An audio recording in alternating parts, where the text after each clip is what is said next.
we all understand the type of climate that we're dealing with. We're dealing with multiple offer situations. I'd love to know sort of what's your why? What makes you tick? Why are you so successful? Have a dialogue with your lawyer. Have a dialogue with your agent. Both sort of passionate about sort of what we do. Again, vet your agent to make sure that they're experienced and they're local. I like that idea. No excuse to miss it on Saturdays from 8 to 9. That's right. WBZ. And now, the show that gives you the latest and most relevant housing market news. Real Estate Radio Boston with financial expert Rick Scherer and legal professional Ali Alavi. For you.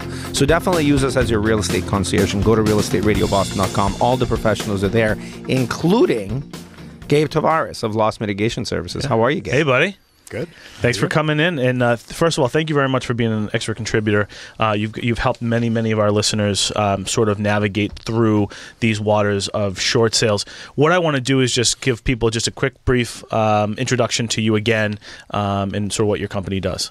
We work with real estate agents and sellers who in short sale situations. So if you're in a position where you need to sell your property for one reason or another, you owe a little bit more on your mortgage than the house is worth, we work with you and your real estate agent to get the short sale done quickly. Gabe, we've covered this before, just a 10,000 foot sort of a quick snapshot of what is a short sale. A short sale is a situation where you owe more on your mortgage than the property would sell for in today's market. That's basically it. That's it. And do you think that people, are you seeing sort of a reduction in short sales given the fact that we're seeing some recovery, we're seeing that people are having more equity in their property, so on and so forth? It's interesting. It kind of goes region by region. There are some regions that are actually really busy. So if we were going to look at Western Mass, there's a lot of people who are upside down in Western Mass because equity hasn't caught up as quickly. The market hasn't caught up. If you're looking at Boston, not so much, because obviously property is appreciated pretty quickly in this area. Right, and that's just a testament to how all real estate is local. Exactly. Now, I know that there's been some changes in the short sale process. Tell us a little bit about that. Well, the things that have changed more than anything are, affect real estate agents and how they look at short sales.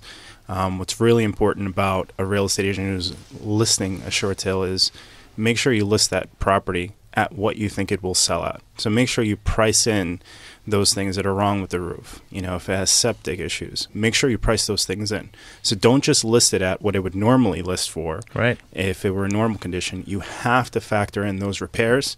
You should probably bring in a contractor, talk to you guys about somebody that you trust, to bring in a contractor, and give you an accurate estimate of repairs and list the property accordingly. We've got Mike Walsh from Walsh Home Inspection. He's an expert contributor on the show as well. Do you recommend that sellers or agents call and do a pre-home inspection for this stuff?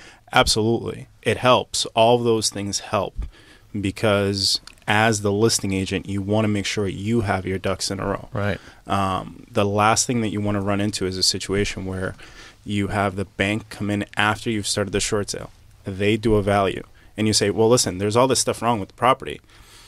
All of us know, banks don't care about what you say over the phone. They don't care about emails. They want to see something from a licensed professional, somebody putting their name and their license on the line saying, this is wrong with the property. That they'll value. But if you're just calling them and saying, hey, listen, there's something wrong with the roof, unless you have an estimate of repairs from a contractor, it's not going to get you anywhere. Right. Plus, I think the correct me if I'm wrong, but the lender itself is going to do some sort of a comparative market analysis of their own. They get a BPO or a broker price opinion, correct? And what will happen is this. That BPO agent will go into the property.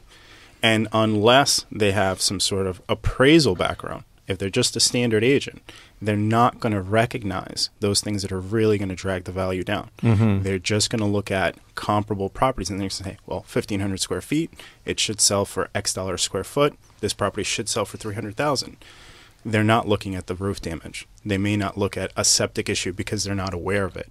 Sure. So when they get back to the bank and they give the bank their value, that value is going to be high, and you subsequently will have that problem. Right. It seems like once they get that value, they're going to hang their hat on that. And if you're going to try to change their mind, you're talking about weeks, I'm assuming, to prove that. Exactly.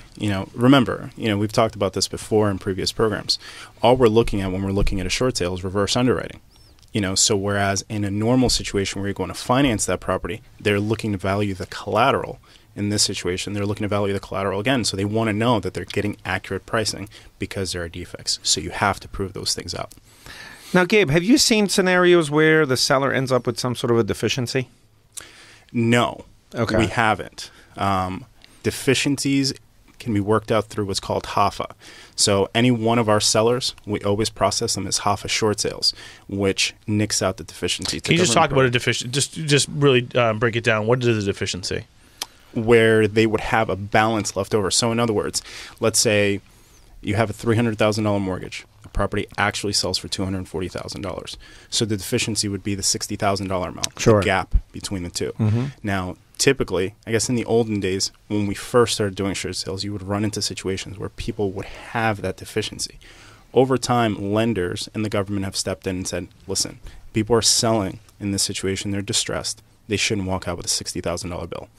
And HAFA largely resolves that issue.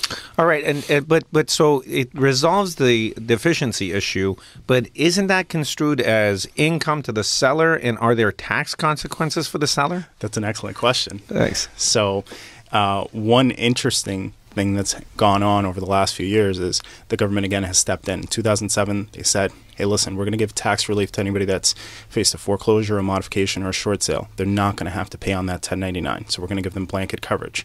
That expired at the end of last year. Oh, wow. But fortunately, the IRS has always had a tool to deal with those 1099s called a 982. A 982 is an insolvency form. Obviously, I'm not a licensed accountant, but the fact of the matter is that the 982 has worked for our clients. They have used it. We refer them to an accountant who walks them through the process, and they can get out from underneath a tax deficiency. Now, you mentioned a whole bunch of things, modifications, so on and so forth. So I just want to sort of open up this segue into there's other ways to be able to avoid foreclosures. So if a borrower is upside down, one of their options, obviously, is short sale. Go to a real estate agent. We've already vetted those. You work with a number of those that we work with, and they can start that process. But there's other tools to be able to avoid foreclosures. Tell us a little bit about those. Sure. There are modifications. Modification is an adjustment to the original terms of your mortgage. Largely, what happens in that situation is the lender looks to lower your monthly payment by extending out the term of your mortgage. So you'll see a lot of modifications. Instead of having a 30-year mortgage, you'll have a 40-year mortgage, which obviously drops your payment on a monthly basis and makes the property more affordable. So Have you that's an seen option. them reduce the interest rate as well? Yes. We've seen situations where the interest rate has been reduced. You've seen situations where through HAMP modifications, people have actually gotten reduction in principal. But those are the exception. And modifications largely are tricky because they work just like adjustable rate mortgages. So at the outset, you may have a lower interest rate, but that interest rate is eventually going to reset over time, and you're going to get back to paying what you normally would pay after a period to get. But that's a great tool that if you're in a situation where you have a sick family member, or you've got your employment's going to get better in the future. Yeah. Right. The modifications are designed for people that are in a short-term need. Right. They just need 6 or 12 months to kind of get back on their feet. That's what a modification is designed for. But a word of warning. I think if you've done a modification and you end up missing a payment, the consequences are fairly severe. They will not negotiate with you any further. Am I wrong in that? No, you're right about that. All right. You're right about that. You typically get one shot at it. All right. We're running out of time. I just want to talk about one more thing. Tell me about sort of deed in lieu, real quick. A deed in lieu is when you sign the deed back to the bank. You essentially say, listen, I'm not going to be able to afford the property. I would rather avoid foreclosure. I don't want to go through that process. So I'm going to sign the property back to you. You are then going to assume ownership of the property, and I'm going to walk away. Typically, sellers can get some sort of payment for it. It's called a cash for keys sort of transaction, where they get somewhere between $1,500 and $3,000 to relocate. Wow. So I just want to, listeners driving out there or listening online, I want to, sort of tell you who should be calling you. First of all, anybody that owns a property and is sort of going through a hardship and don't think that they can sell their property. If you're a real estate agent out there and just don't want to deal with them, going through the process of trying to battle through a short sale on their own, they can hire you to help. They can hire you to help them do that, but you are paid by the lender, not by the. I know, my services are free. That's the best part. Right. All your information is up on our website. Mm-hmm. Great. Thanks for coming. Gabe. Thanks for having me. If you're just tuning in, this is Real Estate Radio Boston. Up next, Mike DeMella, president of Greater Boston Association of Realtors. Be right back.